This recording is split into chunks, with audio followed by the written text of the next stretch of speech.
આજની યુવા પેઢીઓમાં બાળકોને સોશિયલ મીડિયાનો ભારે ક્રેઝ જોવા મળી રહ્યો છે, જેને લઈ બાળકોના અભ્યાસ અને આગામી ભવિષ્યમાં ભારે અસર જોવા મળી રહી છે।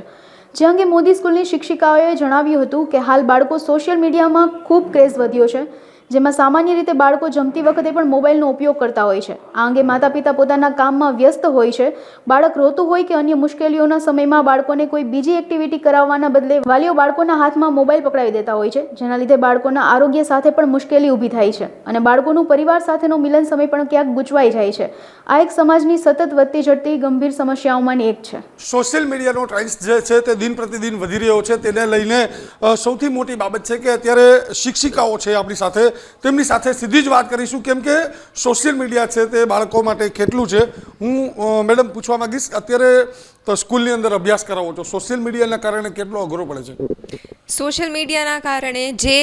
સ્ક્રીન ટાઈમ એ લોકોને વધી ગયો છે, જે નાના બાળકો છે, ગ્રેડ 1 તો બરાબર છે, પણ એનાથી નાના પણ જે સ્ટુડન્ટ્સ છે એ લોકોને પણ સ્ક્રીન ટાઈમના લીધે બીજી બધી વસ્તુને એક્સેપ્ટ કરતાં બહુ વાર લાગે છે અને એ હાર્મફુલ થાય છે ને રેડિયેશન્સ પણ એટલા હાર્મફુલ છે। જમતી વખતે પણ સ્ક્રીન ટાઈમ, રમતી વખતે પણ સ્ક્રીન ટાઈમ, સૂતું નથી બાળક તો પણ સ્ક્રીન ટાઈમ, જે બહુ સ્ટુડન્ટ્સને એના એકેડેમિક્સ માટે, સ્ટડીઝ માટે, બધા માટે પણ એટલું હાર્મફુલ થાય છે। ઓનલાઈન વખતે શું હતું કે આપણા પાસે કંઈ વિકલ્પ જ નહોતો। જો હું મારો સમય યાદ કરું ને, ત્યારે જો કોવિડ હોત અને ત્યારે તો આવું ડિજિટલ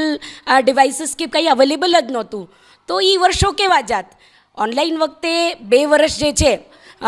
એ લોકો સ્ટડી સાથે કનેક્ટેડ રહ્યા, પણ ત્યાર પછી જે છે ખાસ કરીને એડ્યુકેશન જે છે ક્ષેત્રમાં મેનેજમેન્ટ તરીકે, ટીચર્સ તરીકે અને ઘરે પેરેન્ટ્સ તરીકે આપણે બધા બાળકોને ખાસ કરીને આપણે જો યુઝ નહીં કરીએ, આપણે જો વાપરશું નહીં બરાબર એમના સામે અને એમના સાથે આપણે બાળકો જેવા બનીને રહેશું તો એ લોકો એક્ટિવિટીમાં એંગેજ રહેશે। જેમ સ્કૂલની વાત કરીએ તો 5.5 કલાક બાળકો સ્કૂલમાં હોય, એ લોકો ભણે છે, રમે છે, મ્યુઝિક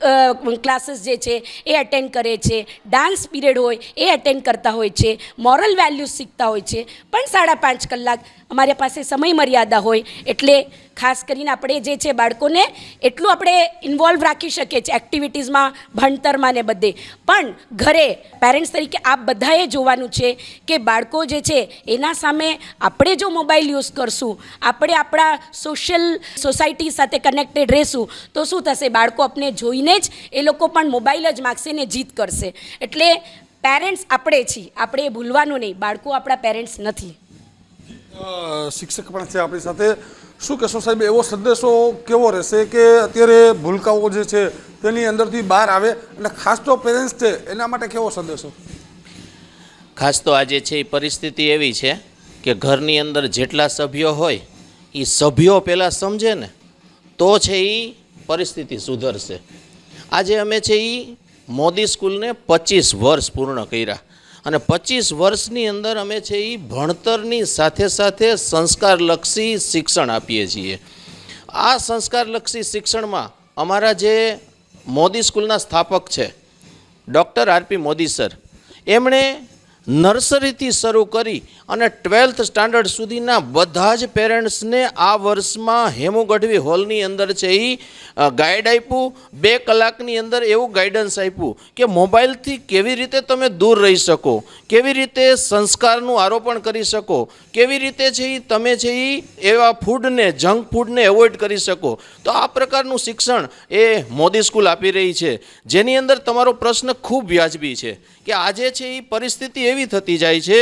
કે ઘરની અંદર 4 સભ્યો હોય, સાંજનો સમય હોય, મમ્મી પાસે એક મોબાઈલ હોય, પપ્પા પાસે બીજો મોબાઈલ હોય, એક ચાઇલ્ડ પાસે ત્રીજો મોબાઈલ હોય અને બીજા ચાઇલ્ડ પાસે ચોથો મોબાઈલ હોય અને બધા જ મોબાઈલની અંદર વ્યસ્ત હોય છે। આજે કેવું થતું જાય છે કે હજી નાનકડું ચાઇલ્ડ હોય, 2.5 થી 3 વર્ષનું બાળક હોય, જ્યારે છે કોઈ પ્રસંગની અંદર જઈએ, કોઈ પણ સારા પ્રસંગમાં જઈએ, એ બાળક છે એ રહેતું ન હોય, કોઈ પણ જગ્યાએ છે એ સમય ન હોય તો શું કરે છે, પેરેન્ટ્સ છે એ તરત જ છે એ મોબાઈલ એને હાથમાં આપી દે છે। આનો મતલબ શું થયો કે મોબાઈલ છે એ એમને છે એ તરત જ મળી જાય છે અને મોબાઈલ છે એ અને પેરેન્ટ્સને શું જોઈએ છે, બાળકથી છુટકારો જોઈએ છે। એટલે ખાસ છે એ પેરેન્ટ્સ મિત્રોને નમ્ર વિનંતી કે તમે છે એ જો આ બાબતમાં અમે ગમે એટલું કહેશું, અમારી પાસે જેમ મેડમે કીધું એ પ્રમાણે 5.5 કલાક બાળક છે, 5.5 કલાક એને જે અમે મોબાઈલથી દૂર રાખી શકશું, પરંતુ જ્યારે ઘરે છે એ બાકીના જે કાંઈ 15થી 16 કલાક બાળક છે એની અંદર પેરેન્ટ્સની રિસ્પોન્સિબિલિટી છે કે જે સ્કૂલ કરે છે, સ્કૂલ જે વિનંતી કરે છે, જે સંસ્કારલક્ષી વાતો કરે છે એને અમલમાં મુકાવે, તો જ આપણે સંસ્કારલક્ષી ભારતની સંકલ્પના છે એ આપણે કરી શકશું. જી ચોક્કસથી અત્યારે જે વાત કરવામાં આવી રહી છે સોશિયલ મીડિયાની, તેની અંદર સૌથી મહત્વની ભૂમિકા પરિવારજનોની હોય છે. તે ભૂમિકા પરિવારજનો પૂરતી રીતે ના ભોગવતા હોય. જ્યારે બાળક રડતું હોય ત્યારે તેના હાથમાં મોબાઈલ પકડાવી દેવો એક વ્યાજબી વાત નથી, કેમ કે જે અત્યારે પરિસ્થિતિ ઊભી થઈ રહી છે સોશિયલ મીડિયાની અંદર, તેના લીધે બાળકોના